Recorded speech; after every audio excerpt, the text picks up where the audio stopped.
ফাগুন মাসে পরাণ ঘাসে নতুন বিয়ের ফুল ফুটিছে।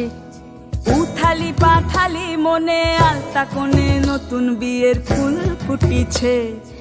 আশ্বিন ফাগুন মাসে পরাণ ঘাসে নতুন বিয়ের ফুল ফুটিছে। উথালি পাথালি মনে আলতা কোণে নতুন বিয়ের ফুল ফুটিছে। হেই হো পিয়ালি রে, হেই হো দুলালি রে, হেই হো পিয়ালি রে, হেই হো দুলালি রে। আসিল ফাগুন মাসে পরাণ ঘাসে নতুন বিয়ের ফুল ফুটিছে। উথালি পাথালি মনে আলতা কোণে নতুন বিয়ের ফুল ফুটিছে।